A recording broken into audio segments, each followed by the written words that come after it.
থাকুন। আপনারা যদি বলেন আমি পুরুষ, আমি গোপী অভিমান আনবো কি করে, মঞ্জুরি অভিমান কি করে, বলে এটা সম্ভব। আধুনিক চিকিৎসা বিজ্ঞানে হরমোন চেস করে 18 বছরের যুবককে যুবতী বানানো যায়, এটা সত্য কিনা?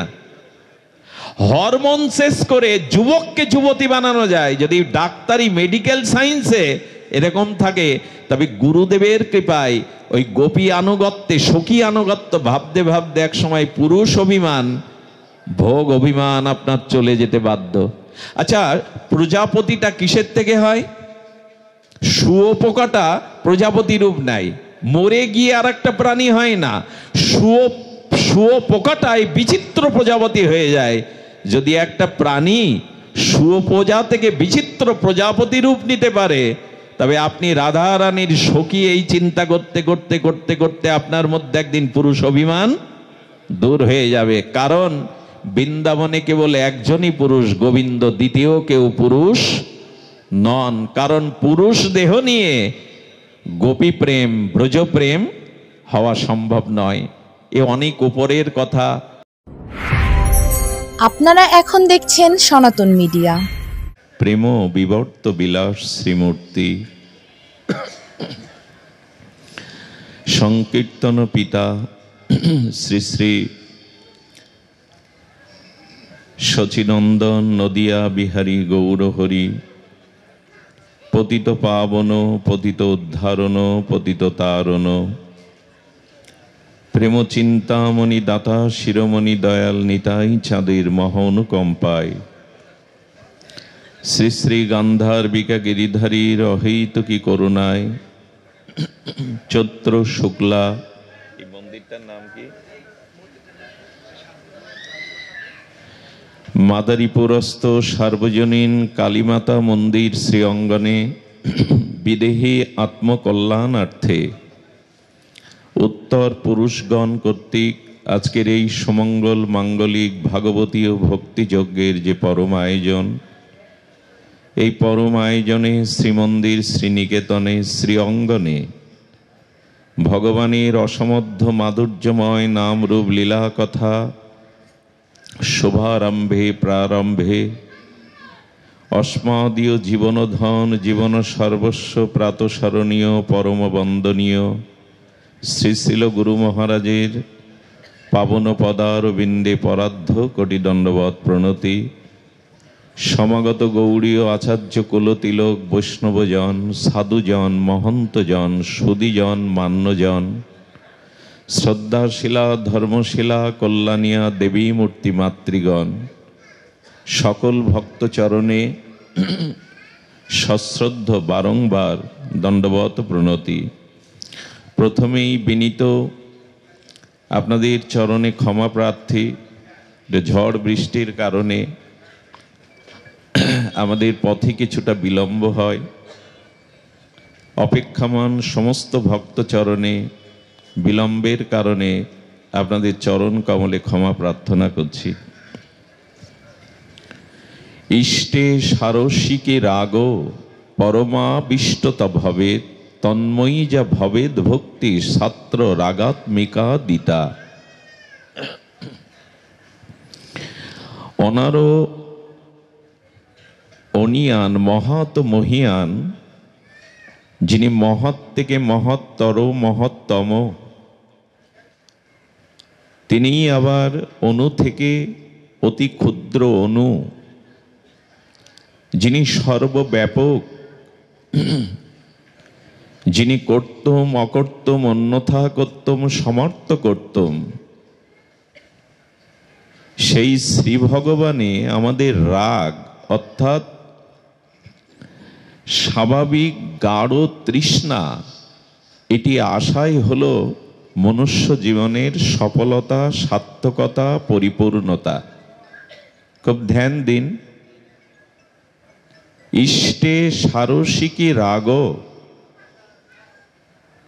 যিনি অণু থেকে অণু, যিনি মহৎ হতে মহিয়ান, যিনি সর্বজ্ঞ সর্বত্র পরিব্যাপ্ত, যার অস্তিত্ব ছাড়া পৃথিবীর কোনো অস্তিত্ব বিদ্যমান থাকতে পারে না,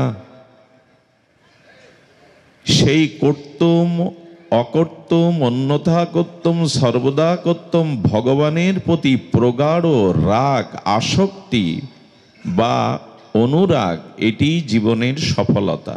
যদি না আসে তবে জানতে হবে রাগ বা প্রীতি এটি অন্যখানে নিবেদিত হয়েছে। সর্ব সুন্দরময় আনন্দময় সচ্চিদানন্দময় সর্বাকর্ষক ভগবানে যদি আমার প্রগাঢ় অনুরাগ না যায়, তবে সেই অনুরাগ আমি সংসারকে দিয়েছি, স্ত্রী পুত্র দেহকে দিয়েছি, পদ প্রতিষ্ঠাকে দিয়েছি। আর যখনই আমার ভেতরের যে প্রীতি অনুরাগ ভালোবাসা শ্রী ভগবানকে না দিয়ে, শ্রী হরিনামকে ভগবত ভজনকে আনন্দ ঘন প্রেমমন ভগবানকে না দিয়ে এই দেহকে দিয়েছি, সংসারকে দিয়েছি, পুত্র পরিজনকে দিয়েছি, তখনই তার নাম হয়েছে বন্ধন, তখনই তার নাম হয়েছে কাম, কামনা, বাসনা। সেটি প্রেম হয়নি, ভক্তি হয়নি। দেখুন, আমাদের পরিচয় যখন আমরা পরিচিত হই বা অন্যকে পরিচয় দান করি, সে পরিচয় আমাদের মূল পরিচয় নয়। আমাদের মূল স্বরূপ পরিচয় এটা বিশেষ সদ্গুরুর কৃপা, মহতের কৃপা, শাস্ত্র অনুধ্যান অনুশীলন না করলে বা ভক্তি প্রগতির পথে যদি আমরা এগিয়ে না যাই, ভাগবত আধ্যাত্মিক চেতনা যদি আমার মধ্যে না থাকে, তবে আমরা পরিচয় যা দেই সেটি বাইরের পরিচয়, আমাদের প্রকৃত পরিচয় নয়। কে আমি, এই পরিচয় আগে আপনাকে নির্ধারণ করতে হবে। একটি গাড়ির মালিককে যদি বলা হয় আপনার কি পরিচয়, তবে সেটা গাড়ির বা পরিচয় হয় না। যন্ত্ররূপ ইঞ্জিন স্বরূপ গাড়ির পরিচয় আর গাড়ির মালিকের পরিচয় এক নয়। বাড়ির পরিচয় এবং বাড়ির যিনি গৃহকর্তা তার পরিচয় এক নয়। তো যখনই আমি আমার নাম বাহ্যিক পরিচয় দিই, সে পরিচয় হয় দেহের, আত্মার নয়, স্বরূপের নয়। আমার নামটি এ জগতে কোনো গুরুজন সজ্জন দিয়েছিল, এই নাম আমি নই, এ দেহ আমি নই। আমার স্বরূপ নিত্য বুদ্ধ শুদ্ধ অজর অমর শাশ্বত সনাতন, আমি আত্মা। দেখুন, এই কঠিন তত্ত্বটির ভেতরে প্রবেশ করতে হবে। আমাদের আধ্যাত্মিক সনাতন বৈদিক অনুশীলন সাধারণ নয়। আমাদের বৈদিক সনাতন ধর্ম গৌড়ী আদর্শ নির্ভর করছে আত্মপরিচয়ের উপরে, আত্মসাক্ষাৎকারের উপরে। এই বাজিতপুরেই জন্মেছিলেন আমাদের হিন্দু জাতীয় সংগঠক স্বামী প্রণবানন্দজি মহারাজ। উনি 20 বছরেই যখন সাধন সিদ্ধ হন, এই মহামানবের মহাপুরুষের মুখ দিয়ে উদ্গীরণ হয় একটি মহাবাণী, মহামৃত্যু কি? উনি বলছেন আত্মবিস্মৃতি মহামৃত্যু। আমি কে এটি ভুলে যাওয়াই হলো প্রকৃত মহামৃত্যু। কে আমি? আমি দেহ নই, হস্তপদ বিশিষ্ট নাম আমি নই। হস্তপদ বিশিষ্ট এই রক্ত মাংসের প্রপঞ্চময় দেহ আমি নই, কিন্তু পরিচয় তো দেহের দিয়ে চলেছি। আমি অমুক, আমার ঠিকানা এটি নয়। আমাদের আত্মদর্শন, ভারতীয় বৈদিক সনাতন দর্শন হলো এটি, তোমার পরিচয় আগে তুমি নির্ণয় করো, কে তুমি। সুধীজন, আমি মৃত্যুবরণ করলে বলে অমুক চলে গেছে, বিল্বমঙ্গল আজ দেহ ছেড়ে চলে গেছে। আসলে দেহটাই তো গেছে, যে গেছে তার অনুসন্ধান তো করিনি। মা যদি তার মৃত সন্তানকে বুকে নিয়ে সন্তান বিরহ হারানোর বেদনায় আর্তনাদ করতে থাকে, খোকা কোথায় গেলি, গোপাল কোথায় গেলি, প্রশ্ন করবেন তো। সেই গোপাল রূপ তার সন্তান তার বুকে আছে, সে গোপালকে খুঁজছে। স্বামী মারা গেলে কোনো প্রেয়সী স্ত্রী স্বামীর বুকে মাথা রেখেই বলে, ওগো তুমি কোথায় চলে গেলে? এই তুমি কোথায় চলে গেলে কে? দেহটা তো রয়েছে, তার নখাগ্র থেকে কেশাগ্র পর্যন্ত পুরো শরীরটা রয়েছে। সে শোক করছে কার জন্য, খুঁজছে কার জন্য? সন্তানের দেহটা তো মায়ের বুকে, কিন্তু সন্তান খোকা কোথায় গেলি বলে কাঁদছে। খোকা কোথায় গেল? খোকা তো তার বুকে। যদি মা প্রশ্ন করে, খোকা তো মা বলে ডাকে না, খোকা তো দুটো ছোট্ট বাহু পাশে আদর করে আমার গলা জড়িয়ে ধরে মা বলে ডাকে না। তো যে শক্তি ওর হাত দুটো তোমার গলা জড়িয়ে ধরতো স্নেহে, যে শক্তি ওর মুখ দিয়ে ওর বদন দিয়ে মা ডাক বলাতো, সেই শক্তিটাই চলে গেছে বিদায় আজ কিছুই নেই। ওই শক্তিই আমি, ওই স্বরূপই আমি, ওই আত্মাই আমার স্বরূপ। আমি ভগবানের নিত্য কৃষ্ণ দাস। আমি দেহ নই, আমি নাম নই, আমি প্রপঞ্চময় রক্ত মাংসের পিণ্ড নই। এই পরিচয় আপনাকে আগে পরিচিত হতে হবে। এই পরিচয় শাশ্বতভাবে অনুধ্যান করতে হবে, অনুভূতিতে আসতে হবে। তবে ভক্তি রাজ্যে, ভগবান রাজ্যে আপনি পৌঁছানোর অধিকারী। আমরা ভুলেই আছি, এ জগতের পরিচয় নিয়ে ভুলে আছি।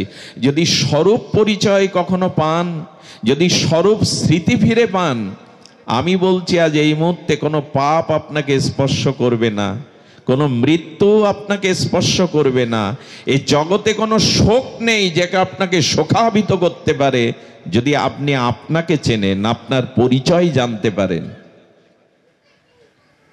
কথাটি আমি দ্রুত বলে যাচ্ছি সময়ের অভাবে, কিন্তু ধ্যান দিন। যদি স্বরূপ পরিচয় একবার জেনে যেতে পারেন, সাধনার দ্বারা, উপলব্ধির দ্বারা, মহতের কৃপার দ্বারা, তবে আপনার জীবনে দ্বিতীয় কোনো পাপ হওয়ার সম্ভাবনা নেই। আপনার স্খলন পতন নাই, কোনো জাগতিক দুঃখ আপনাকে আর স্পর্শ করতে পারবে না। এই জন্য ভগবান গীতাতেই এই কথা বারবার বলেছেন, যাকে অগ্নিতে দাহ করতে পারে না, যাকে অগ্নিতে দাহ করতে পারে না, যাকে জল ভিজাতে পারে না, বাতাস যাকে আর্দ্র করতে, শুষ্ক করতে পারে না, যিনি অজর অমর শাশ্বত চিরন্তন দিব্য চিন্ময়, সেই চিৎকণ পরমাত্মার অংশ আত্মা আমি।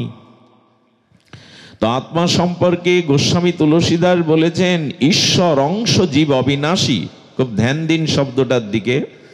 ঈশ্বর অংশ জীব অবিনাশী, অমল চেতন সহজ সুখ রাশি। কি অদ্ভুত গোস্বামী পাদের এই দিব্য শব্দ। আমরা ঈশ্বরের অংশ। মামই বাংশ জীবলোক জীবভূতা সনাতন।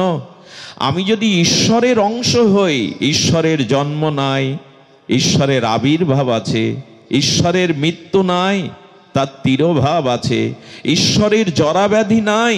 তা আমি যদি স্বয়ং সেই অনিত্যর উপরে চির নিত্য বস্তু শাশ্বত অজর অমর সচ্চিদ আনন্দময় ভগবানের অংশ হই, তা আমার মৃত্যু কোথায়, আমার জরা কোথায়, আমার দুঃখ কোথায়?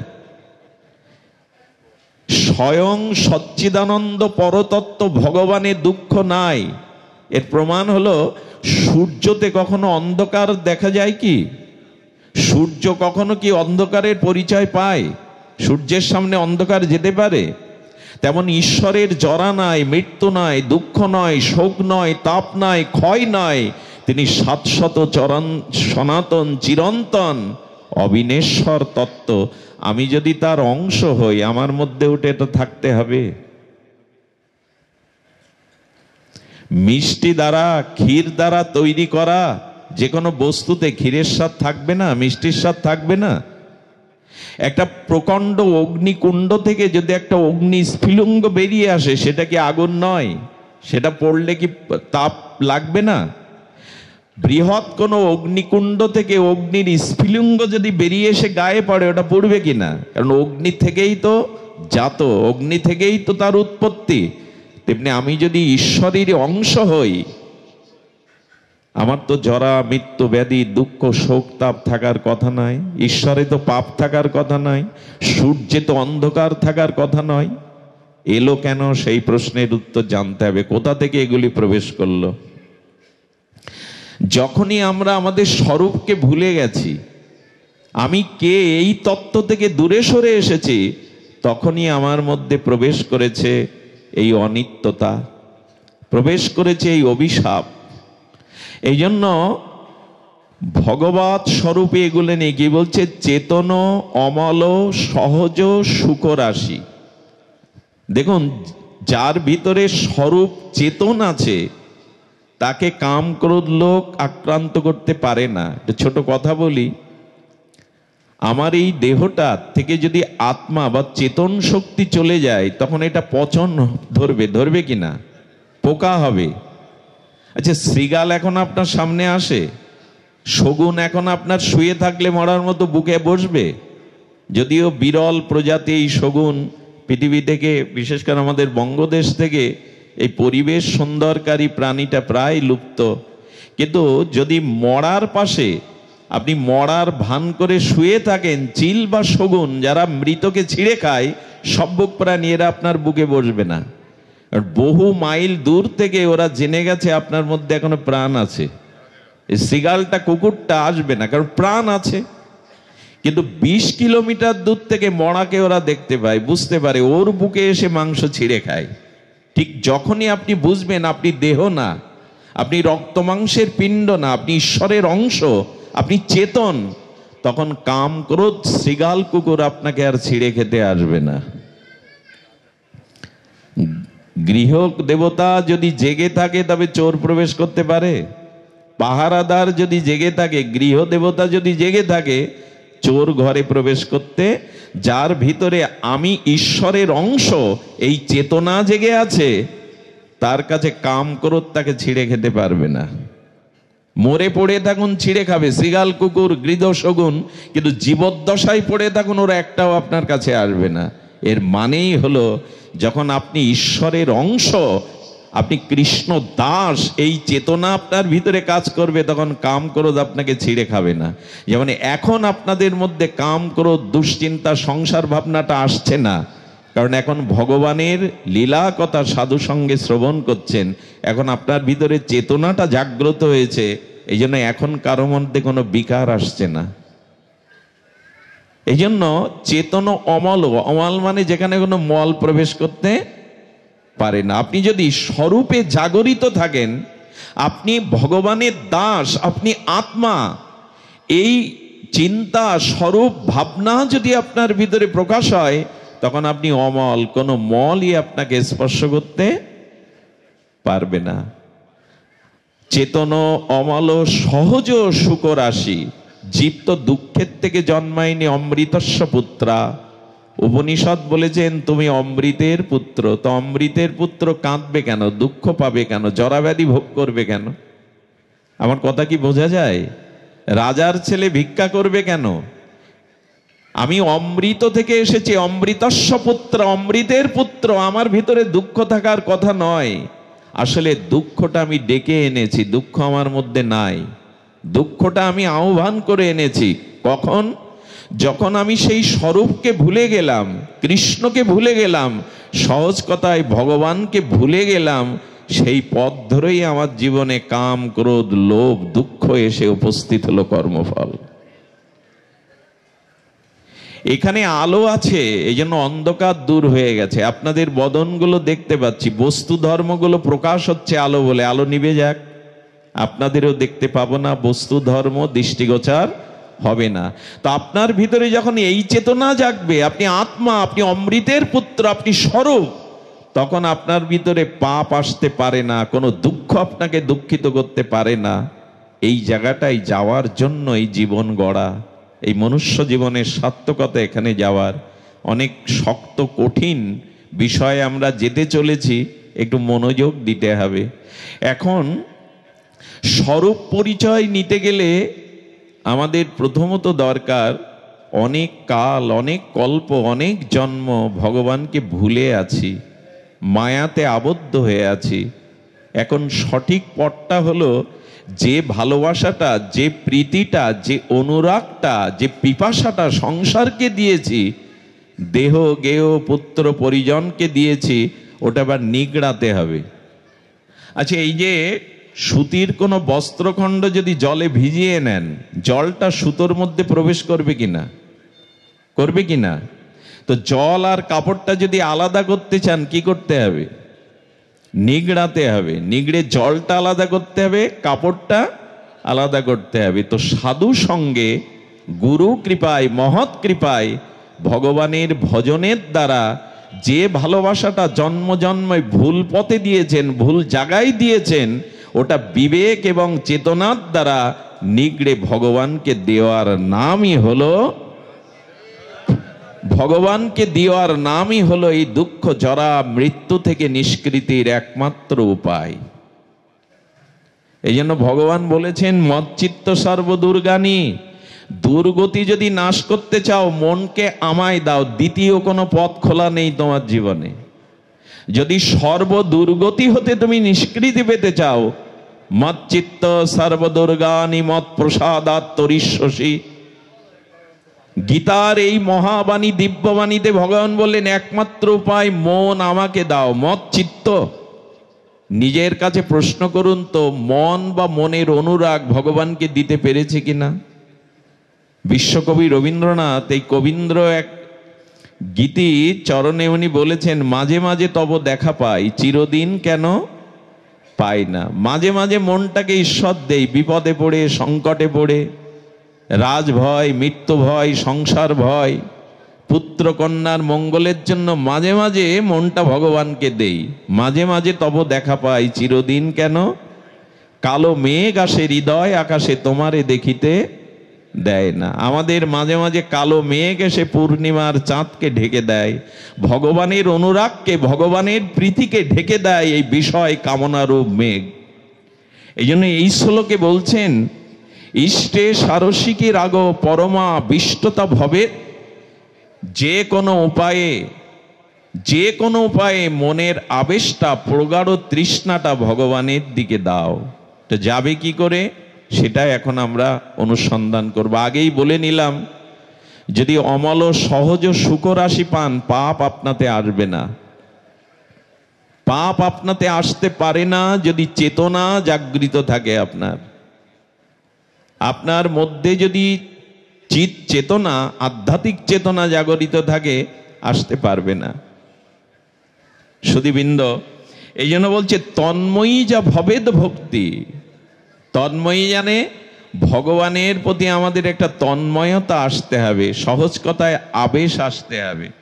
ইষ্টে সারসিকি রাগ বিরজন্তী অভিব্যক্তং ব্রজবাসী জনাদিশু। আহা, রূপ গোস্বামীর কলম। এই রসাচার্য রূপানুগা ভজনের আচার্য রূপ গোস্বামীবাদ বলছেন, বিরজন্তী অভিব্যক্তং ব্রজবাসী জনাদিশু। ব্রজবাসীদের দিকে তাকাও। ব্রজবাসীরা যেমন করে তাদের প্রাণের প্রাণধন, তাদের নয়নের নয়ন, তাদের জীবনের স্পন্দন, তাদের জীবনেরও জীবন, কৃষ্ণের প্রতি ব্রজবাসীরা যেভাবে ভালোবাসাটা দিয়েছিল, প্রগাঢ় অনুরাগটা দিয়েছিল, তুমিও তেমনি করে ব্রজবাসীদের আনুগত্যে অমনি করে তোমার প্রগাঢ় অনুরাগটা ভগবানকে দাও। ব্রজবাসী জনাদিতে বিরাজমান। ব্রজবাসীদের মধ্যে যে প্রীতিটা গোবিন্দের জন্য বিরাজ করছে, তুমি ওদের আনুগত্য নিয়ে ওই প্রীতিটা তাদের দাও। আচ্ছা, আমাদের প্রীতি ভগবানে যেতে চায় না কেন? খুব মূল্যবান একটি বিষয় আমরা যদি একটু আলোচনা করি, একটু ধ্যান দিয়ে শুনতে হবে। আমাদের প্রীতিটা, আমাদের অনুরাগটা ব্রজবাসীদের মতো প্রিয় পরম ব্রজ সুন্দর মনোহর রসরাজ গোবিন্দের প্রতি না গিয়ে কেন বিষয়ের প্রতি যায়? তার একটি কারণ, আমাদের জীবনে জন্মের সাথে সাথে আমরা দুটো অভিশাপ নিয়ে জন্মেছি। খুব মূল্যবান কথা, যদি হৃদয় দিয়ে শোনেন। আমরা যখনই এই পৃথিবীতে জন্মেছি, দুটো অভিশাপ আমাদের মাথার উপরে এসেছে। অভিশাপ দুটি আমাদের সকলের আছে। একটা হলো সসুখ বাসনা, আর একটা হলো স্বার্থ। একটা কি বললাম? সসুখ বাসনা মানে মানে নিজ। যেই জন্মালাম এই প্রপঞ্চর আলো বাতাসে, সে আমাদের মধ্যে নিজের সুখের বাসনাটা এসে গেল। কি সুখের বাসনা? সশুক বাসনা, আরেকটি হলো স্বার্থ। এই জগতে আমরা স্বার্থ ছাড়া এক পাও চলতে শিখিনি। এই দুটিই আমাদের মহা অভিশাপ, শুধু অভিশাপ না। আর এই অভিশাপ থেকে যতদিন মুক্তি না পাবো, মুক্ত না হব, ততদিন ওই প্রেম রাজ্যে প্রবেশের অধিকার আমার থাকবে না। ওই রাজ্যে সশুক বাসনাকে এক কথা কাম বলে, ব্যাপক অর্থে কামনা। সশুক বাসনা মানে নিজ ভোগের বাসনা, সশুক বাসনা মানে নিজ ভোগের বাসনা। এই অভিশাপ আমাদের প্রত্যেকের মধ্যে। আমরা আমাদের সশুক নিজ সুখ বাসনার অভিশাপ নিয়ে জন্মেছি। অন্য সুখী হলো কি না এ দেখবার চিন্তা অবসর আজ আমাদের নেই। আমি সবার কাছ থেকে আমার সুখ আদায় করব, এই অভিশাপটাই আমাদের মাথায় যতদিন, ততদিন প্রেম আসবে না। আমার মনে হয় চৈতন্য চরিতামৃতকার মাত্র দুটি পয়ারে যেটা বুঝিয়েছেন, পৃথিবীর কোনো দার্শনিক, কোনো আচার্য এই কাম আর প্রেমকে এভাবে বোঝাতে পারেনি। কি অদ্ভুত তার রচনা শৈলী! হবেন না কেন, ইনি মহাপ্রভুর পরিকর কিনা। দেখুন, এই সশুক বাসনার নাম কাম। আর স্বার্থ ছাড়া এ জগতে যে যাকে ভালোবাসে বলছেন, নিঃস্বার্থতা নাই। সেই ভালোবাসার মধ্যে কোথাও না কোথাও গোপনে স্বার্থ লুকিয়ে আছে। এই জন্য আমাদের এই জগতের কোনো প্রেম উন্নত হয় না, চিরস্থায়ী হয় না, এটা ভেঙে যায়, এটা একসময় তিক্ততায় রূপ নেয়। তা সে লাইলি মজনু বলুন আর জগতের প্রাকৃত নায়ক নায়িকা বলুন, এই প্রেম থাকে না, এই আবেশ থাকে না, ভেঙে যায়। তার কারণ তার মধ্যে স্বার্থ এসে দেখা দেয়, নিজের সুখ এসে দেখা দেয়। খুব ধ্যান দিয়ে শুনতে হবে। পৃথিবীর প্রত্যেকটি সম্পর্কের মধ্যে, প্রত্যেকটি ভালোবাসার মধ্যে কোথাও না কোথাও সূক্ষ্মাতি সূক্ষ্মভাবে স্বার্থ বা নিজের সুখ লুকিয়ে আছে। যদি বলেন পিতা মাতাতে আছে, হ্যাঁ, এই একটা চরিত্র জগতে এখনো নষ্ট হয়নি। পিতামাতা নিজের কোনো সুখের দিকে না তাকিয়ে আজও সন্তানকে ভালোবাসে। এই ভালোবাসার তুলনা জগতে অন্য কোথাও দ্বিতীয় দেখাতে পারবেন না। পিতামাতা অন্তত সন্তানের জন্য নিঃস্বার্থ ভালোবাসাটা দিয়ে দেয়, বুক ভরা ভালোবাসাটা দিয়ে দেয়। সন্তান তাকে খেতে দেবে কি, সন্তান তাকে বৃদ্ধ বয়সে বৃদ্ধাশ্রমে পাঠাবে না, এই সব চিন্তা করে মা বুকের দুধ সন্তানের মুখে তুলে দেয় না। এই জন্য এই জায়গাটাকেও নষ্ট করবেন না। পিতামাতার থেকেও যদি জগতে কাউকে আপন মনে হয়, বড় ভুল করবেন। ভুল তো আমাদের হয়েই গেছে। ভুল না হলে কি বৃদ্ধাশ্রম তৈরি হতো? বেদ উপনিষদে, রামায়ণে, মহাভারতে কোথাও বৃদ্ধাশ্রমের কথা বলা আছে? বলা আছে কাশীর কথা।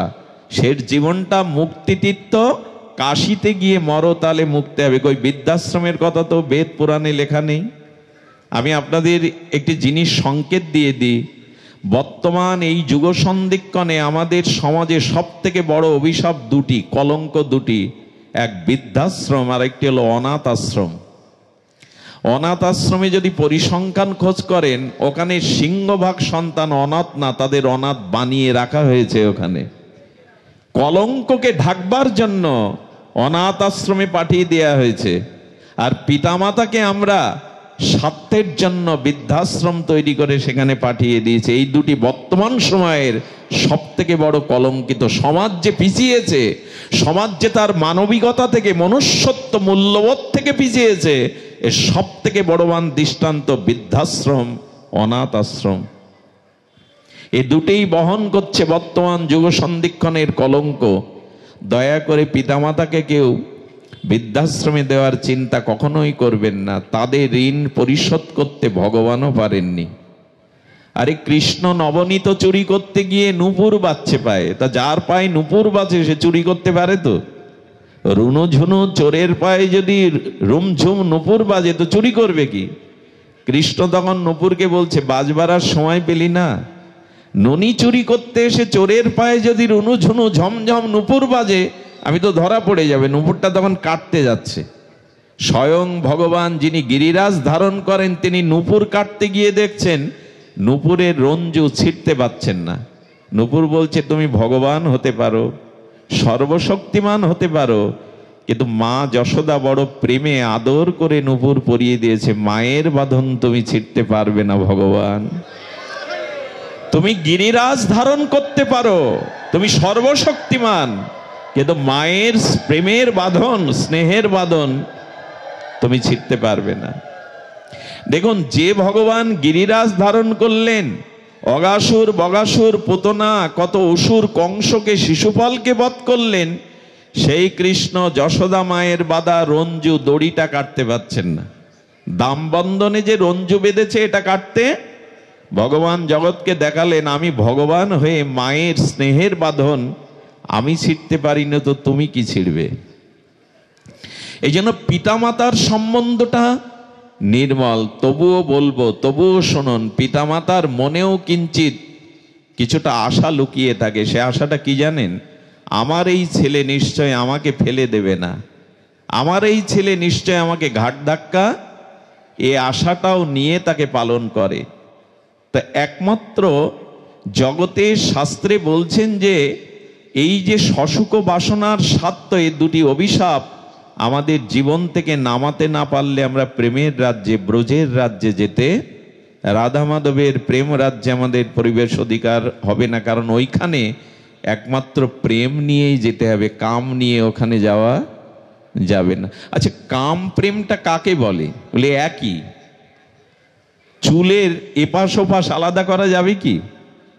মুদ্রা, টাকার এপিটোপিটের মান কি আলাদা? একটি টাকা বা একটি নোট বা মুদ্রার এপিটোপিটের মান কি আলাদা? আলাদা নয়। তেমনি কাম প্রেম দেখতে একই রকম, একই তার স্বভাব, প্রেমও যা কামও তা, কিন্তু পার্থক্য হলো, আহা, কবিরাজ কৃষ্ণ গোস্বামীর অনবদ্য এই লেখনী। উনি বলছেন, আত্মেন্দ্রিয় প্রীতিবাঞ্ছা তারে বলে কাম, আর কৃষ্ণেন্দ্রিয় প্রীতিবাঞ্ছা ধরে প্রেম নাম। একই বিষয়বস্তু, নিজের সুখের জন্য যা চাওয়া পাওয়া তার নাম কাম, আর কৃষ্ণ সুখের জন্য যা কিছু তার নাম প্রেম। ঘুরিয়ে দিন, বোঝাতে পারছি না, বোঝাবার ক্ষমতা, দক্ষতা, অনুভূতি নাই, তো কি বোঝাবো? কাম প্রেম একই মানে যে দৃষ্টান্ত বহুবার দেওয়া হয়েছে, কোনো যুবক যদি গোলাপ ফুলের কাননে বাগানে গিয়ে কোনো লাল গোলাপ, ফুটন্ত গোলাপকে তুলে তার প্রেয়সী তার প্রিয়ার খোপায় গুজে দেয়, প্রিয়া হাসি মুখে তাকে একটু স্তুতি করে, ভালোবাসার অভিনয় করেও দুটো প্রীতির কথা বলে, প্রশংসার কথা বলে, আমাকে এত ভালোবাসো। আর এই একই গোলাপের বাগানে একই বৃন্ত থেকে আরেকটি যুবক গোলাপ ফুল তুলে সেই সুগন্ধময়, সৌরভময়, সৌন্দর্যময় গোলাপের পাপড়িগুলো অগরু চন্দন মিশিয়ে রাধারানীর চরণে দিয়ে দিল। একই তো গোলাপ, একই বাগান, একই বৃন্তে দুটো গোলাপ ফুটেছে, একজন তার প্রেয়সীর খোপায় গুজে দিল আবেশে, আর একজন রাধারানীর চরণে পাপড়িগুলো দিয়ে দিল। বোঝা যায় যেটা কৃষ্ণ সুখের জন্য দিচ্ছেন তার নাম প্রেম, আর কৃষ্ণকে বিমুখ করে, ভগবানকে বিমুখ করে নিজ সুখের জন্য যে চাওয়া তার নাম কাম। এর থেকে সহজ করে আর কেউ এমন পয়ার দিতে পারেনি। আত্মেন্দ্রিয় প্রীতিবাঞ্ছা, অর্থাৎ নিজের প্রীতিবাঞ্ছা, নিজের সুখের বাঞ্ছার নাম হলো কাম, আর ভগবৎ প্রীতির যে ইচ্ছা বা বাঞ্ছা তার নাম প্রেম। এখানে আপনারা মানসিক শান্তি পাচ্ছেন, তার কারণ কি জানেন? এখানে কোনো কামনা নিয়ে আসেননি, টাকার জন্য আসেননি, দেহভোগের জন্য। কেউ এখন চা দিবে আপনাকে এখানে বসে? কেউ এক গ্লাস জল দিবে?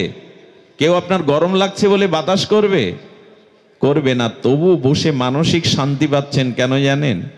আপনি এখন কৃষ্ণ সুখের জন্য এসেছেন, কারণ সাধু সঙ্গে হরিকথা শুনলে ভগবান আনন্দ পান, তার সুখের জন্য এসেছেন। এই জন্য কাম আপনাকে এখন স্পর্শ করছে না। কিন্তু লক্ষ্য করবেন, এই আপনারাই যদি এখন কোনো যাত্রা দেখতে যান, বিয়ে বাড়িতে যান বরযাত্রী হয়ে, ওখানে আপনাদের অস্থিরতা কমবে না, উচ্ছ্বাস কমবে না, কারণ ওখানে নিজ সুখের চিন্তা করে গেছেন। আচ্ছা, এই কষ্ট বিয়ে বাড়িতে গিয়ে পাবেন? যদি বলা হয় 2 ঘন্টা এখানে বসুন, কোনো জল দেয়া হবে না, আপনাদের সাথে কোনো কথা বলা হবে না, আপনাদের কোনো অভিনন্দন করা হবে না, 2 ঘন্টা এই মাটিতে বসুন, বিয়ে বাড়িতে বসবেন আপনারা? এখানে বসেছেন কেন? এখানে বসেছেন দেহ সুখের জন্য, এখানে আসেননি। এখানে আত্মীয়তা পাওয়ার জন্য আসেননি। সাধু সঙ্গে ভগবত কথা শুনলে ভগবান আনন্দ পাবেন, তাই এসেছি ভগবানের জন্য। এই জন্যই এখন এত কষ্টের পরেও একটা মানসিক শান্তি কাজ করছে। কাম প্রেম দোহাকার বিভিন্ন লক্ষণ। এই দেখুন, কাম প্রেমের লক্ষণ কি? কাম প্রেম দোহাকার বিভিন্ন লক্ষণ। হ্যাঁ, কাম অন্ধতম, প্রেম উজ্জ্বল ভাস্কর। কি বলেছেন কবিরাজ কৃষ্ণ? কামের তাৎপর্য নিজ সম্ভোগ কেবল, কৃষ্ণ সুখই তাৎপর্য, প্রেম তো হয় প্রবল। আহা, এমন করে আর কেউ লিখে যেতে পারিনি। উনি বলছেন কামের তাৎপর্য কি? নিজ সম্ভোগ কেবল, ভোগ করতে চায়। কামের তাৎপর্য নিজ সম্ভোগ কেবল, এই দেহটাকে ভোগ দিতে চাই, শব্দ স্পর্শ রূপ রসগন্ধ ভোগ করতে চাই, এটাই কামের তাৎপর্য। আর কৃষ্ণ সুখ তাৎপর্য হয়, প্রেম তো প্রবল। কৃষ্ণের সুখের জন্য যে চেষ্টা, তাকেই বলে প্রেম। প্রেম হলো অমানিসার ঘোর অন্ধকার, এই কাম হলো অমানিসার ঘোর অন্ধকার, প্রেম হলো পূর্ণিমার পূর্ণ চন্দ্রিমার কিরণমালা, সুধা কিরণ। কাম হলো নর্দমার প্রতি দুর্গন্ধময় দূষিত প্রদূষিত পোকামাকড়ময় জল, যা স্নান করা যায় না, পান করা যায় না। আর প্রেম হলো মন্দাকিনীর স্নিগ্ধ অমৃত ধারা। এই জন্য জগতে যতদিন নিজ সুখ স্বার্থ কামনা আছে, ততদিন ওই রাজ্যে, ব্রজ রাজ্যে প্রবেশ করা সম্ভব নয়। আমার সময় কম, আমি দ্রুত আপনাদেরকে একটু ব্রজে নিয়ে যেতে চাই। ব্রজে নিয়ে যেতে চাই এই জন্য, এ দেহ সুখ আপনি কোটি কোটি প্রাণীতে, কোটি কোটি জীব নিচয় পেয়েছেন, আজও পিপাসা মিটেছে? আমাকে একটা কথার প্রশ্নের একটু দয়া করে উত্তর দিন। আজ পর্যন্ত যত ভোগ করেছি, ভোগের পিপাসা মিটেছে কি? মিটবে কি? মৃত্যুর সময় পর্যন্ত মানুষ বিকট হা হয়ে মারা যায়। কেন জানেন? ওকে দেখলেই জ্ঞানীজনেরা নিশ্চিত বুঝতে পারে ওর এখনো পিপাসা যায়নি। একটা সাবধান বাণী শোনাই, এই জগতের কোনো জাগতিক কামনা নিয়ে যদি মারা যান, তবে আপনাকে আরো কোটি কোটি কল্প আসতে হবে, কোটি কোটি জন্ম না, কোটি কোটি কল্প আপনাকে আসতে হবে, যদি কোনো জাগতিক বাসনা নিয়ে মারা যান। এই জন্য তো শাস্ত্রে বলছে ধীরে ধীরে নিজের ভোগ্য বাসনাকে কমাও, এ তৃষ্ণা মিটবে না। আচ্ছা, সমুদ্রের জল, তৃষ্ণার্ত ব্যক্তি ক্ষার প্রদান নোনা জল যদি পান করে, তার তৃষ্ণা যায় না বাড়ে? নোনা জল পান করলে তৃষ্ণা যায় কি? সংসারে আজ পর্যন্ত কারো তৃষ্ণা যায় না। আপনাদের মনে আছে শ্রীকৃষ্ণ যে বংশে জন্মেছিলেন, যদু বংশে, ওই যদুর পিতা যজাতি, তিনি বহুদিন আর অখণ্ড ভারতের রাজা ছিলেন, ভোগ করেছেন যজাতি। শেষে নিজের স্ত্রীর বান্ধবীকে গোপনে রাক্ষস বিবাহ করলেন, তার পানি গ্রহণ করায় অভিশপ্ত হলেন, তোমার যৌবন চলে যাক, তুমি মৃত্যু যন্ত্রণায় কাতরাও। তো উনি বললেন, আমার তো এখনো ভোগ বাসনা যায়নি, অভিশাপ দিয়ে আমার যৌবন কেড়ে নিলেন, জরা দিয়ে দিলেন, তো অভিশাপ যাবে কি করে? বলে, কোন যুবক যদি তোমাকে যৌবন দিয়ে তোমার জরা নেয়, তখন তুমি আবার ভোগ করতে পারবে। কেউ নেবে কি? আপনাকে যদি বলা হয় আমার এই জরা, পচা গলা পোকা জরাটা দেব, আর তোমাকে রাজত্ব দিচ্ছি, তুমি রাজত্ব নিয়ে জরা নাও, নেবে কেউ? কেউ নেবে না। তো উনার তৃতীয় পুত্রকে বললেন, তুই আমার পুত্র, আমি তো জন্ম দিয়েছি। দেখুন কাম মানুষকে কিভাবে অন্ধ করে। নিজের পুত্রের যৌবন চেয়ে নিলেন। ভোগ করা যায় নিজের পুত্রের যৌবন নিয়ে? কাম মানুষকে কতটা অন্ধ করে দেয়। রাজা যজাতি পুত্রের যৌবন নিয়ে 100 বছর ভোগ করলেন, এবং যে পুত্রের যৌবন নিয়েছিলেন, জরা দিয়েছিলেন, তার স্ত্রী আত্মহত্যা করে মারা যায়। এই অভিশাপ দেখলেন, তবু ভোগের বাসনা। 100 বছর পরে বললেন, ঘৃতেতে যদি অগ্নিতে যদি ঘৃতাহতি দেয়া হয়, যেমন অগ্নি নেবে না, আরো দাও দাও করে জ্বলে, কোটি জন্ম ভোগ করলে, কাম ভোগ করলে কামের বাসনা যাবে না। এবার থেমে দাঁড়াও, এবার পথটাকে রুদ্ধ করে দাও, এবার ফিরে এসো, নালে এই অভিশাপ তোমাকে জন্ম জন্মান্তরে ঘোরাবে। মনে আছে আপনাদের এই ফরিদপুরের শ্রীঅঙ্গনের বন্ধু সুন্দর, জগৎবন্ধু সুন্দর, একবার এক জঙ্গল দিয়ে যেতে যেতে বুনো শূকর তার চরণে এসে পড়ে। আরে বুনো শূকর তো বাঘের থেকে হিংস্র। বন্ধু সুন্দর মাথায় হাত দিয়ে বিড়বিড় করে কি বলছেন, আরো কাঁদছে শূকরটা, গো গো করে চোখের জলে জিহ্বা দিয়ে পা চেটে দিচ্ছেন। উনি চলে গেলেন। তার প্রিয় একান্ত অঙ্গসেবক একজন ভক্ত বলছে, প্রভু শূকর তোমার চরণ চিনল কি করে? শূকর কি কি বলল চোখের জলে? ওর ওই অবাপ্ত ভাষায় গো গো করে কি নিবেদন করলো তোমার চরণে? বন্ধু সুন্দর বললেন, কাউকে বলিস না, ও 6 বছর আগে আমার ভক্ত ছিল, কিছুদিন ভজনও করেছিল, কিন্তু ভজন করতে করতে পর স্ত্রীর প্রতি ওর লালসা যায়। এই পর স্ত্রীর ভোগের চিন্তা নিয়ে নিয়ে দুরারোগ্য ব্যাধিতে মারা যাওয়ার পরে ওই ভোগ করতেই ও ভোগজনী শূকরজনিতে এসেছে। কিন্তু যে কটা দিন ভজন করেছিল ওই ভজন নষ্ট হয়নি, তাই আমার চরণে নিবেদন করলো, প্রভু আর একবার সুযোগ দাও, আর একবার মানুষ হওয়ার সুযোগ দাও, এই ভুল আমি করব না। আমরা জন্ম জন্মেই ভুল করে চলেছি। 50 বছর 60 বছর আগে এই স্ত্রী পুত্র আপনার জীবনে ছিল না, আগামী 50 বছরও থাকবে না। কেন এত মমতা, কেন এত আসক্তি? এদের নিয়েই জীবন কাটাতে এসেছেন। যে জন্ম দেবতারাও প্রার্থনা করে মনুষ্য জন্ম, কারণ মনুষ্য জন্ম ছাড়া বিবেক পাওয়া যায় না, মনুষ্য জন্ম ছাড়া শুদ্ধ জ্ঞান পাওয়া যায় না। সব থেকে বড় কথা, 84 লক্ষ জনির মধ্যে একমাত্র এই জন্মই সার্থক, যে জন্মে ভজন সাধন করে ভগবানকে পাওয়া যায়। অন্য কোনো জন্মে এই সুযোগ নাই, অন্য কোনো জন্মে সুযোগ নাই। সেটা পেয়ে যদি শুধু কামনা বাসনায় কাটিয়ে দেন, তার নাম দিয়েছেন মহতি বিনষ্টি, যে ক্ষতি পূরণ হওয়ার। মহতি বিনষ্টি মানে যে ক্ষতি হয়ে গেলে। আচ্ছা, আজকে রাত্রে ঘুমাবার সময় আমি এই চিন্তাটা আপনাকে করতে বলছি। চিন্তা করে যদি ভয় হয়, তাহলে ভাবলেন আপনি এখনো সজীব আছেন, আপনার কিছু হওয়া সম্ভব। আর যদি ভয় ডর কিছু না আসে, হচ্ছে হোক, তাহলে জানবেন আপনি আর এগিয়ে যেতে পারবেন না।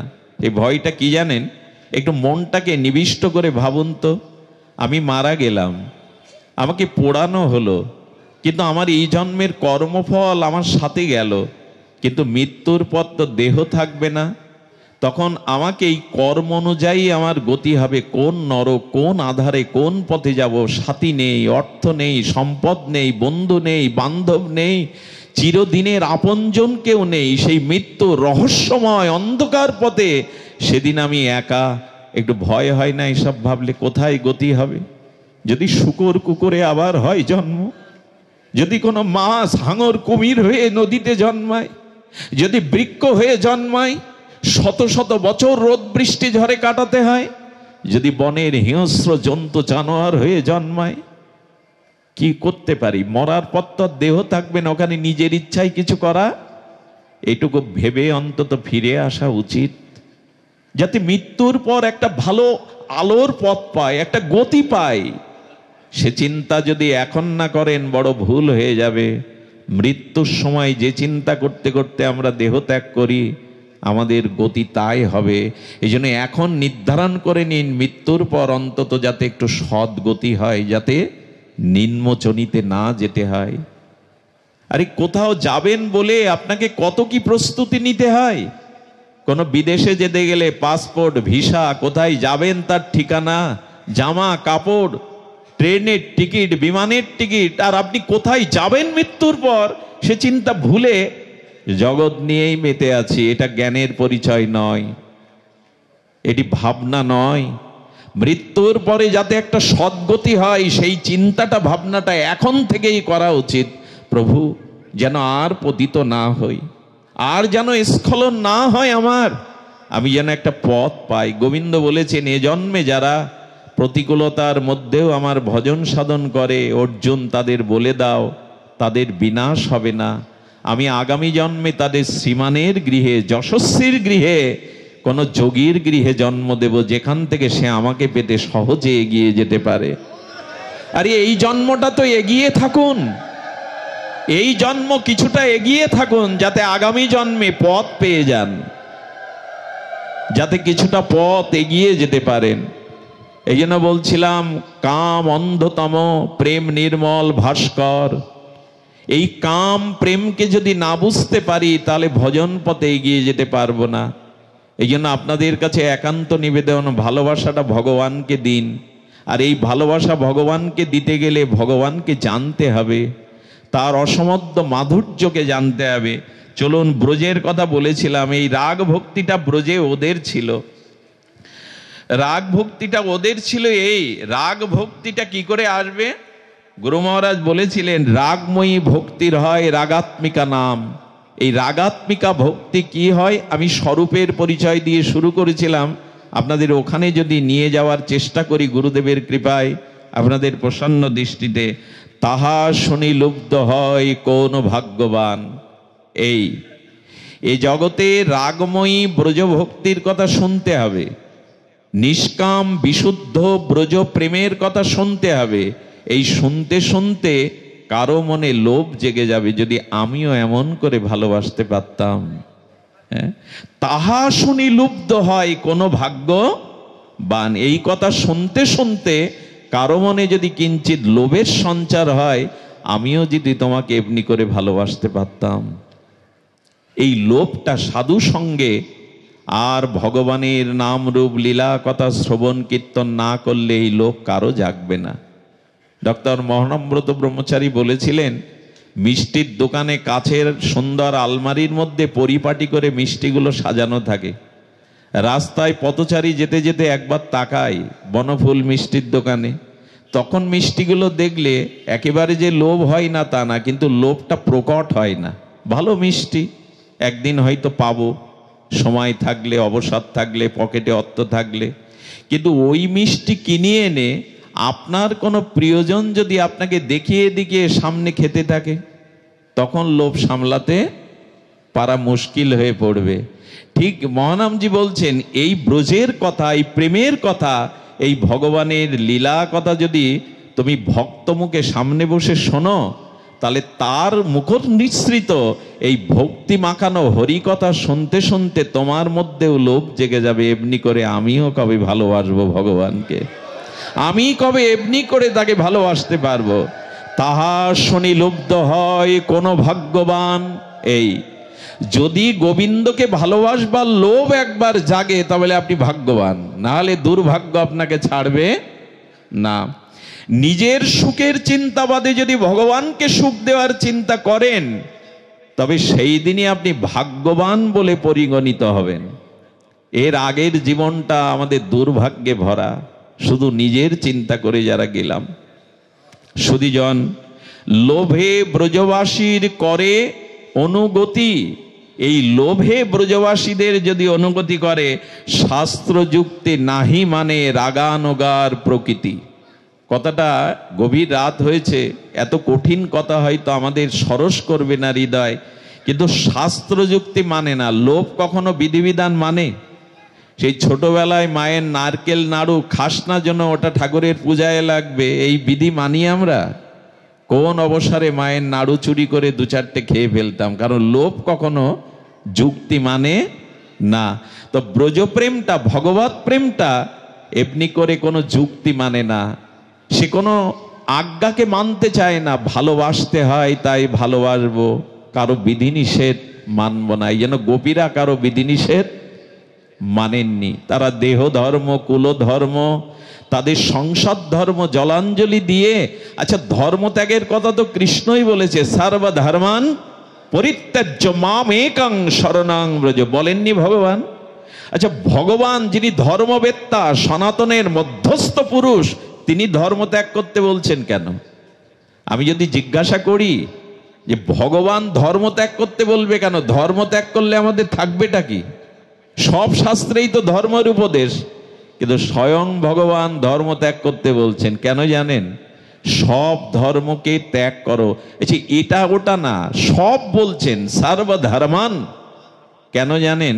বলেন সর্বধর্ম ত্যাগ করে তুমি ধর্ম ত্যাগ করে পরম ধর্ম গ্রহণ করো।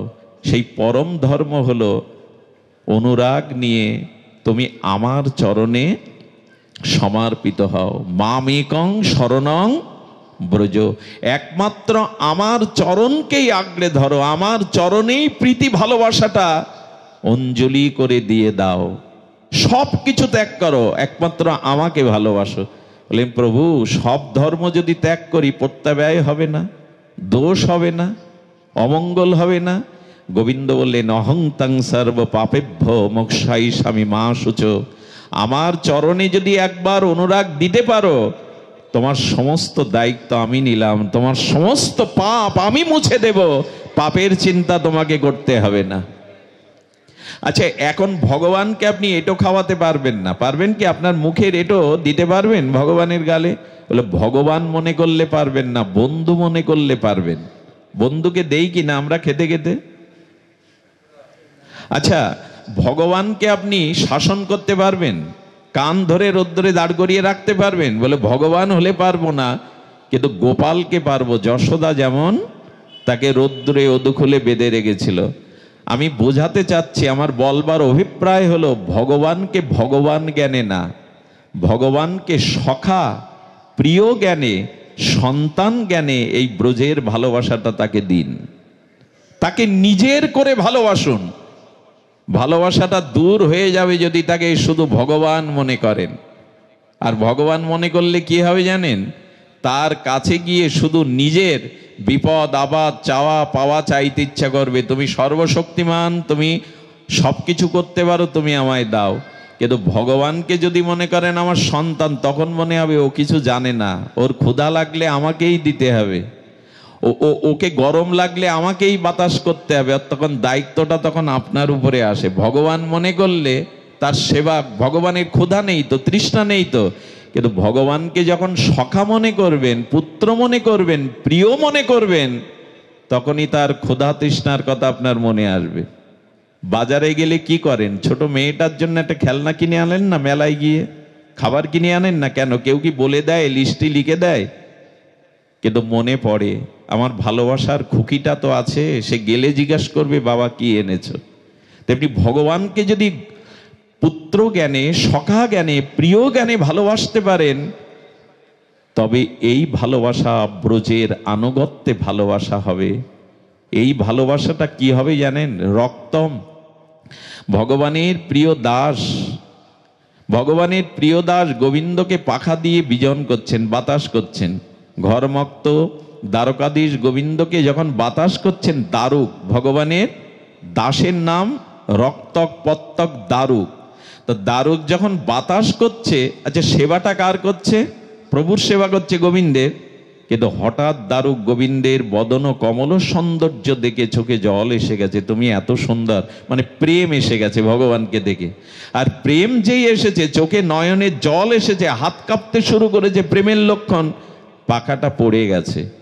আচ্ছা এইখানে আমাকে বলুন তো, প্রেমটা ওর এসেছে আর সেবাটা হচ্ছিল কার? গোবিন্দের। এখানে কবিরাজ কৃষ্ণকবি বলছেন, যদি তোমার সেবার পথে আমার প্রেম এসে তোমার সেবারুদ্ধ হয়ে যায়, তবে সেই প্রেম আমি চাই না। সেই প্রেমের প্রতি ভক্তের ক্রোধ হচ্ছে, প্রেম কেন এলি, সেবা বন্ধ হয়ে গেল। এই জন্য ওখানে লিখছেন, কি লিখছেন? সেবানন্দ যদি প্রেমানন্দ বাঁধে, সেই প্রেমানন্দ ভক্তের হয় মহা ক্রোধে। এ ভাবা যায়? এ চিন্তা আমরা করতে পারবো? প্রেম আনন্দময়, ভগবত প্রেম তো যোগী ঋষি মুনিরা চাইছে। বলে প্রেম তুমি এসো না, সেবা যদি বন্ধ হয়ে যায়, প্রেম এলে চোখে জল আসে, হাত কাঁপে। ভগবানের সেবা যদি বন্ধ হয়, তবে এই প্রেম আমি চাই না। এত বড় কথা ব্রজেই কেবল মানায়, অন্যখানে প্রেম কেউ চাইছে না সেবার জন্য। তো আসুন আমরা এই সেবার চিন্তা করি, তবে হবে না। যতই মুখে বলি ভগবত সেবার জন্য প্রস্তুতি চাই, সেই প্রস্তুতিটা কেমন? বহুবার বলা, বহুবার শোনা, এ কথা আবারও বলি।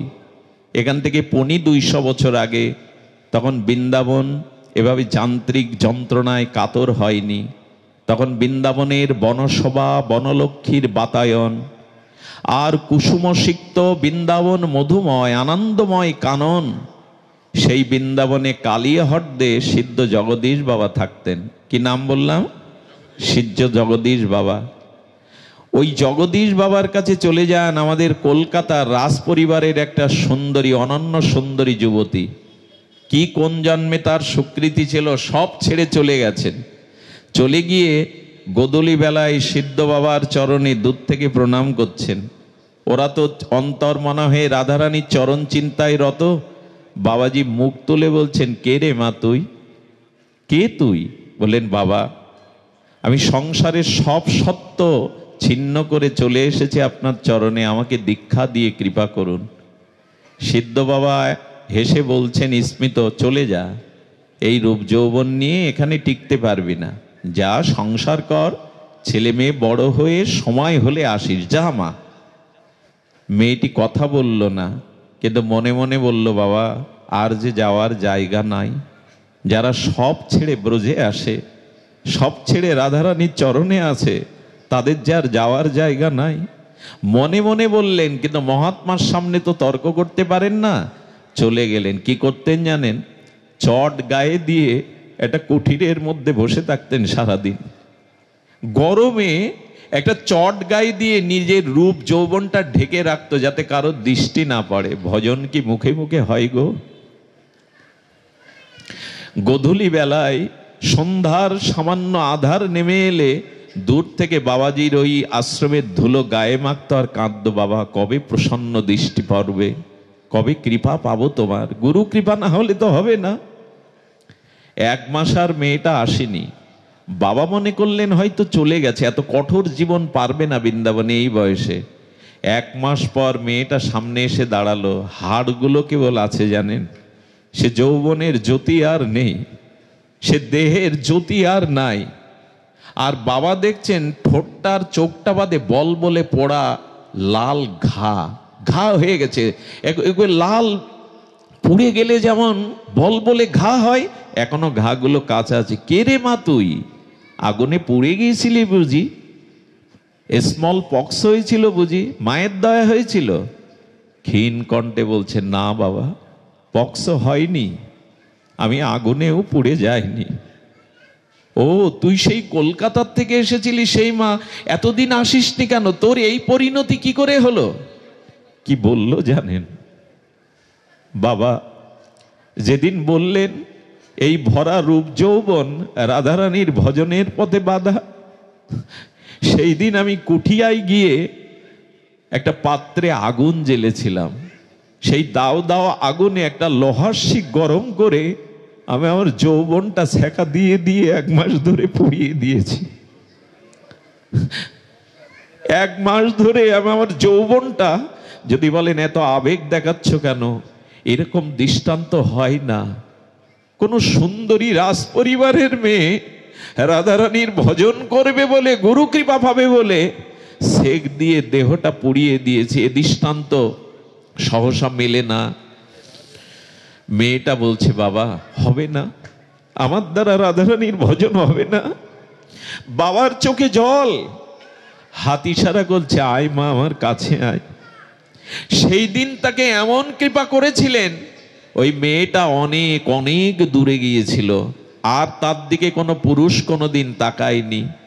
রাধারানীর চরণের কৈকর্যে এমন করে ত্যাগ স্বীকার করেছিল, আমরা পারবো না। মুখে যাই বলি, আবেগ দিয়ে যাই বলি, আমরা এতটা ত্যাগ করতে পারবো না। এ দেহকেও এখনো সাজাতে আমরা ব্যস্ত। এই দেহ পোকায় ভরা। গুরু মহারাজ বললেন, এই দেহ যদি আমার লাশটা যদি ফেলে রাখেন, তো শৃগাল কুকুরে ভক্ষণ করার পরে ওদের উদরে বিষ্ঠার মলমূত্র হবে। এই দেহটা চিতায় পোড়ালে 1 মুষ্টি ছাই হবে, আর চেয়েটা মাটির নিচে যদি দেন, ওইখানে কীটে রূপান্তরিত হবে। যে দেহের পরিণাম 1 মুষ্টি ছাই, যে দেহের পরিণাম মাটির নিচে দিলে কোটি কোটি পোকা, আর যে দেহটা শৃগাল কুকুরে খেলে তাদের উদরে বিষ্ঠায় রূপান্তরিত হবে মলমূত্রে, সেই দেহ সাজানোটাই কি উদ্দেশ্য এ জগতে আসা? আশা নয়। এই দেহ দিয়ে যদি ভগবত ভজন না হয়, এই দেহ দিয়ে যদি গুরু গোবিন্দের ভজন সেবা না হয়, বড় ভুল হয়ে যাবে। ভুল তো হয়েই গেছে। এই জন্য বললেন এই অভিশাপ সসুখ বাসনা ত্যাগ করতে হবে। দেখুন ভগবান মহাদেব, ভগবান শঙ্কর চিতাভস্ম মেখেছেন। আমায় ব্যাখ্যা করতে পারেন এর কারণ কি? যিনি সত্যম শিবম সুন্দরম মহাযোগেশ্বর, ভগবান শিব চিতাভস্ম মেখেছেন, জগৎকে জানাচ্ছেন এ দেহের অন্তিম পরিণাম তত্ত্বটা আমি গায়ে মেখেছি। যাই মাখো একদিন অগ্নিতে পুড়তে হবে। এই মানুষ এত নিষ্ঠুর, চিতাতে পিতামাতার মাথাটা ফাটতে চায় না। দেখবেন আগুনে মাথা ফাটতে চায় না, যখন বাঁশ দিয়ে মাথাটা ফাটানো হয়। মাথা না পুড়লে তো অস্থি পাওয়া যাবে না, শবদাহ ক্রিয়া শেষ হবে না। এই জন্য প্রিয়জনকে দিয়ে মাথাটাও ফাটানো হয়। কোথায় দরদ দেখাচ্ছেন, কাদের নিয়ে পড়ে আছেন সারা জীবন। এদের প্রতি দায়িত্ব পালন করুন, কিন্তু ভালোবাসাটা ভগবানকে দিন, বড় ভুল হয়ে যাবে। এই সংসারের বাস্তবতা আমরা বুঝতে পারিনি। আপনাদের এই ফরিদপুরে, এই বৃহত্তম ফরিদপুরে এক ডাক্তার ছিলেন। ডাক্তারদের অনেক পরীক্ষা দিতে হয় জানেন।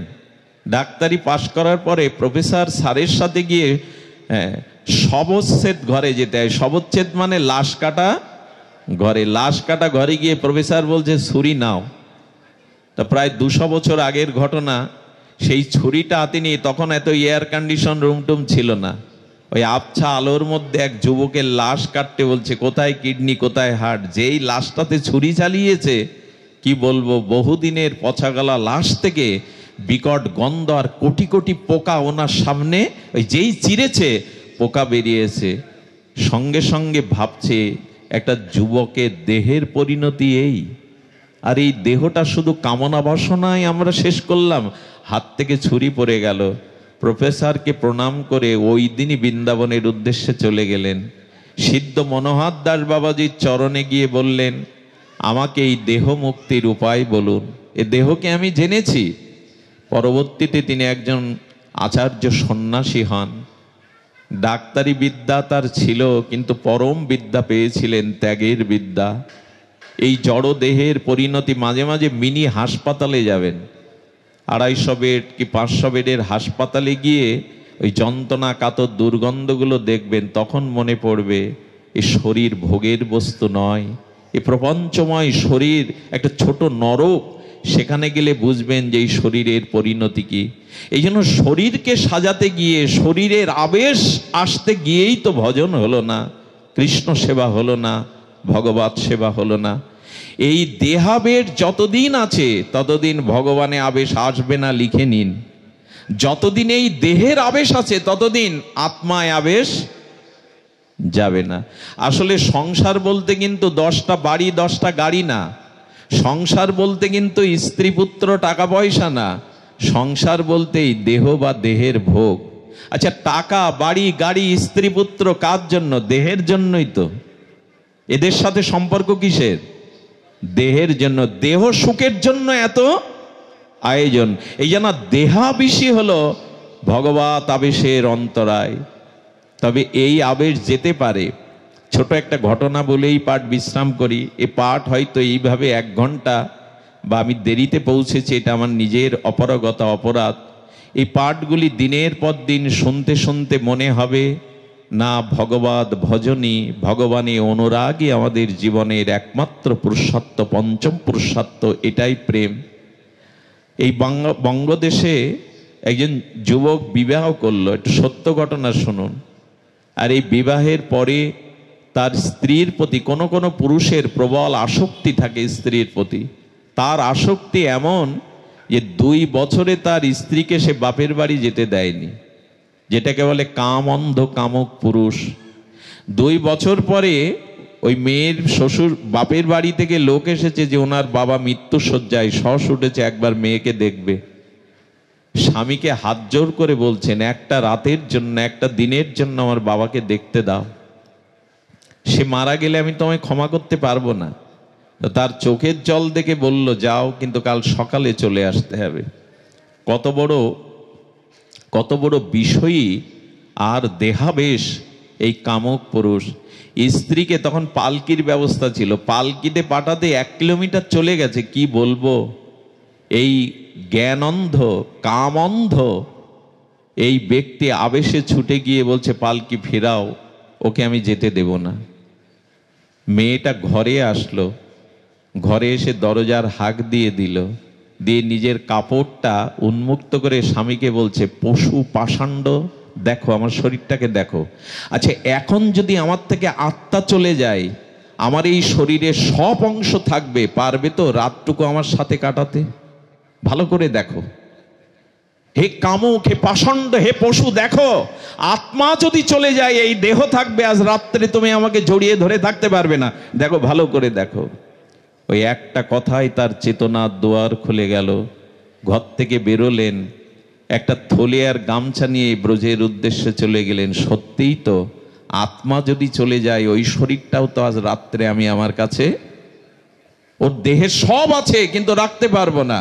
এই চেতনাই তাকে বৃন্দাবনের পথে তুলে দিয়েছিল। জানি না আমাদের কবে এই চিন্তা কাজ করবে। সংসার আছে আছে, সংসার করতে হয় করুন, কিন্তু এতটা মজে গিয়ে এতটা আবেশ আনবেন না।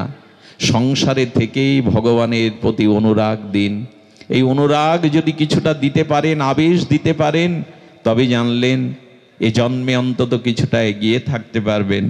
এই রাগ ভক্তির অর্থ হলো আমাদের পুরুষ অভিমান ত্যাগ করতে হবে। এই পুরুষ অভিমান যদি ত্যাগ করতে পারেন তবে ভজন। আচ্ছা, কামের সব থেকে প্রধান কারণটা শুনুন, লিখে নিন। আমি অনুরোধ করব যারা এসেছেন লিখে নিন অন্তরে, কাগজ কলম তো এখানে সকলে আনে না, লিখে নিন। এই যে দুষ্পূরণীয় কামের সব থেকে বড় এই কামের মূল কারণ, মূলীভূত কারণ হলো নারী আর পুরুষ এই ভেদ দেখা। যখনই নারী এবং পুরুষ এই দুই তত্ত্ব এসে দাঁড়াবে, তখনই এই অভিশাপ এসে সামনে দাঁড়াবে। এই জন্য ব্রজের আনুগত্যে এই কথাটি আমাদের মস্তিষ্কে যেন আপনাদের সকলের হৃদয়ে যায়। এই জন্য আমাদের শাস্ত্রে বলছেন, এই নিবেদন ধরো সখীর অনুগত করো। আমরা কৃষ্ণ দাস, কিন্তু আমাদের পরিচয় আমরা রাধারানীর দাসী। এই শব্দটা মহাপ্রভু দিতে এসেছিলেন মঞ্জরি ভাব সাধনা। শেষ 12 বছর মহাপ্রভু পর্যন্ত এই ভজনের আবেশে ছিলেন। রাধারানীর ভাব ও কান্তি নিয়ে মহাপ্রভু শেষ 12 বছর গম্ভীরার মধ্যে এই ভাব। মহাপ্রভু যখন চেতনা ফেরে, মহাপ্রভু বলছেন, আমি রাধা কুণ্ডে রাধা মাধবের জলকেলি দেখছিলাম মঞ্জরি হয়ে, তোমরা কেন আমায় ডাকলে? তা মহাপ্রভু এই ভজনে ডুব দিয়েছিলেন। যখনই নারী পুরুষ এই ভেদ আসবে, তখনই আমাদের মধ্যে এই দুষ্পূরণীয় মহা অভিশাপ কাম এসে দাঁড়াবে। এই জন্য শাস্ত্রে বলেছেন বারবার, আত্মনাম চিন্তায়তে তত্র তাসাং মধ্যে মনোরমাম রূপ যৌবন্য সম্পন্নম কিশোরীং প্রমাদাকৃতিম।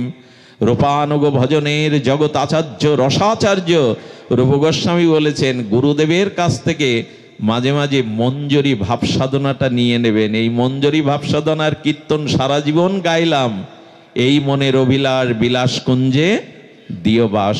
সেই বিলাসকুঞ্জে রাধামাধবের নিকুঞ্জ মন্দিরে ললিতা বিশাখা রূপমঞ্জরির আনুগত্যে ওই লীলা স্মরণ করতে থাকুন, ওই লীলা ভাবতে থাকুন। আপনারা যদি বলেন আমি পুরুষ, আমি গোপী অভিমান আনবো কি করে, মঞ্জরি অভিমান কি করে, বলে এটা সম্ভব।